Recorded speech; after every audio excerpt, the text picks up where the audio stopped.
Hello everyone, welcome back to another video. I want to talk to you about a couple of subjects today. Some of them we will speak about them here in this video. Other things we will speak about them in the live stream later on. This video, I'm going to be talking to you about some important latest statements that we heard from the Palestinian resistance that were just published a couple of hours ago. A very dangerous development when it comes to the Israeli army and refusal from within active army soldiers to participate, fleeing the war basically, again. I want to talk to you about Mahmoud Abbas' statements, the Palestinian Authority president, and also the visit of Rajab Tayyip Erdogan, his historical visit to Cairo, and what that could mean. In the live stream later on, for any of you who want to know, I will be talking about the dangerous developments in Lebanon and what we're projecting after today. We've had a very intense escalation. That's going to be in the live stream. Join me in the live stream. With regards to what we want to talk about. So Al-Qassam Brigades, they published a video. Number one, a couple of ambushes killing commanders in the Israeli army, targeting tanks, shooting from zero distance, 2 Merkava tanks.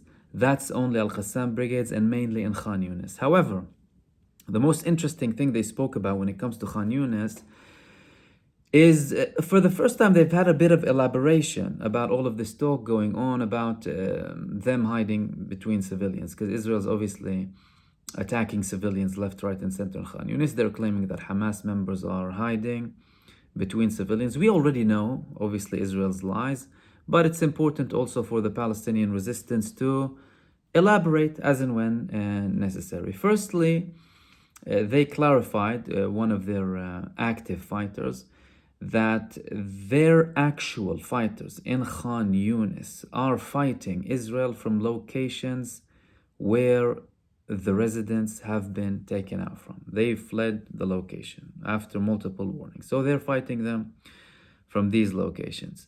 He also spoke about the fact that all of this talk about getting rid of Hamas is delusions. Hamas is a natural movement that's stemming out from the Palestinian land, and it's following the Palestinians' will, defending the Palestinian rights. There was a lot of elaboration, and they even said that they will take down the Israeli army bit by bit and screw by screw.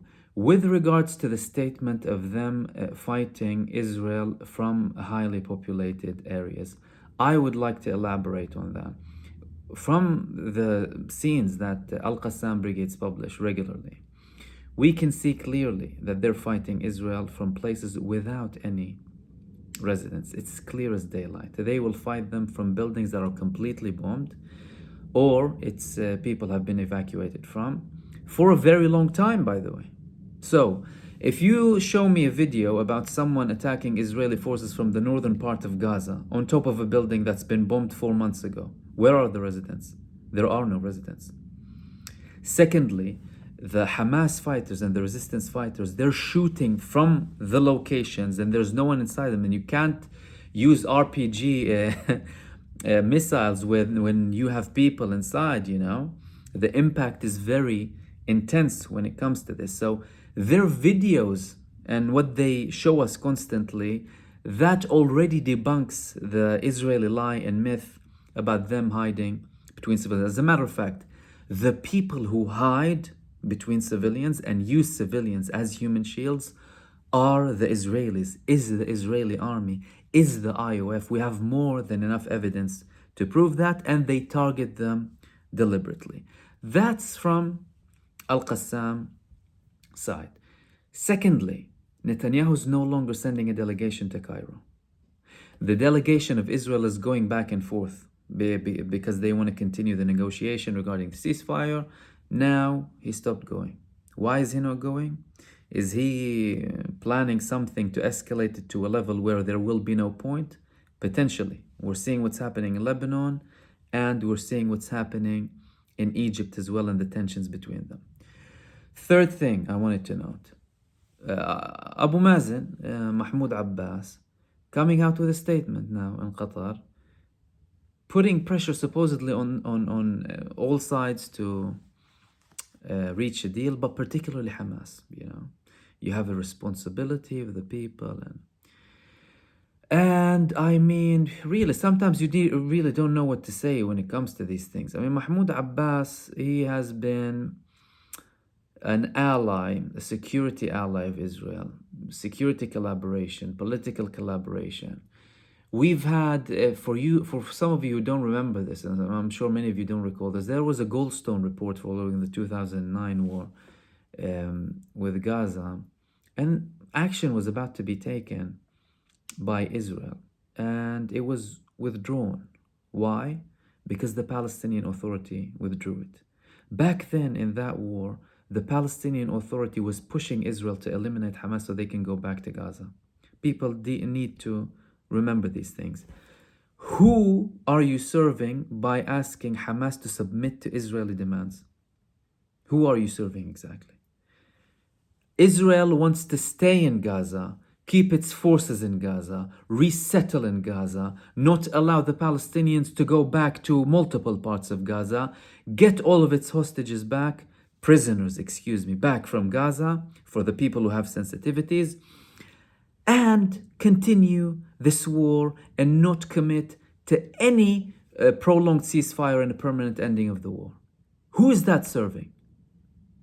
But this clearly highlights the background of these people. This is why when I was talking about the reconciliation the other day, you're talking about two completely different ways when it comes to this. You're talking about a movement, Hamas, that's willing to sacrifice itself for Palestinian independence.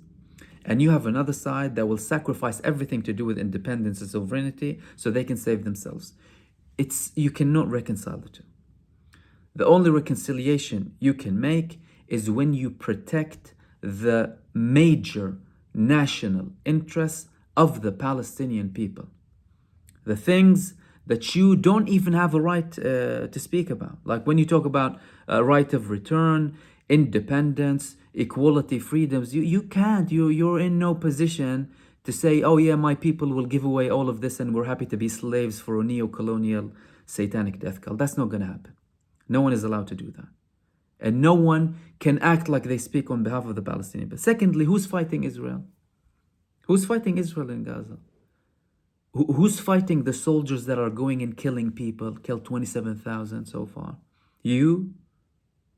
No, what you're doing in the West Bank is collaborating with them, inviting them, telling them where Palestinian resistance movements are. So it's really mind-boggling. I wish some people would remain quiet than talk, really. I don't understand what's the point in this.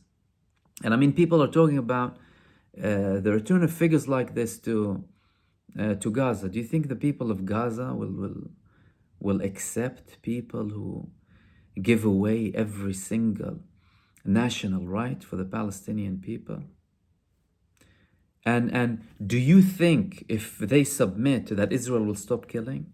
Well, you submitted in the West Bank, your authority particularly. What happened in the West Bank? What happened? They still kill people on every single day, field executions. Field executions every single day in the West Bank before this war, when no one was talking about it. Every single day, forcing families out of their homes, killing people left, right, and center, and for fun, protecting settlers when they're looting Palestinian homes, filling water wells with cement so people in villages cannot drink water. People moving from A to B in a journey that can take them 15 minutes, takes them 5 hours to go there. What are we talking about? It's a shameful stats. The other thing that I want to talk to you about, and it's very, very important, is the Haaretz. They reported that Giv'ati soldiers are refusing to follow orders. So Giv'ati has been deployed since the beginning of this war, one of the biggest Israeli brigades, and they're mostly in North Gaza. They are refusing to be deployed. Their commanders telling them you need to go to central Gaza. They're saying no. Why are they saying no? We're not getting rest like other brigades. We're not getting refreshment. This will make our performance worse. We have no mental strength, and we might risk ourselves and our friends. Now, they have been dismissed pending decision. And many of their parents are also complaining. This is another problem. So whilst people are talking about an expansion of this and in Rafah, and they're even, threatening and being arrogant with Lebanon now, which we'll be talking about in the live stream, you have Givati, one of the biggest brigades, refusing to serve. And the final thing that I want to talk to you about in this video is Rajab Tayyip Erdogan's historical visit to Egypt. Ladies and gentlemen, this is a very important development. Many of you will obviously criticize both Turkey and Egypt about their stance when it comes to Gaza. However, this development is very important. Firstly, Egypt just joined the BRICS last month. That's number one. People need to understand that. And the BRICS is a threat to US hegemony. People need to understand that.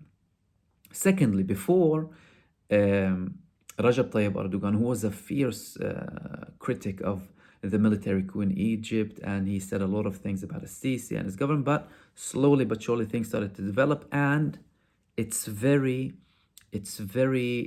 strategic that they chose this moment for him to make that visit. It's very important at this time specifically, before certain actions are about to be taken and with the tension in the region. Before he went to Egypt, he said, I am going to Egypt to discuss what we can do for Gaza. That's the main thing he was saying.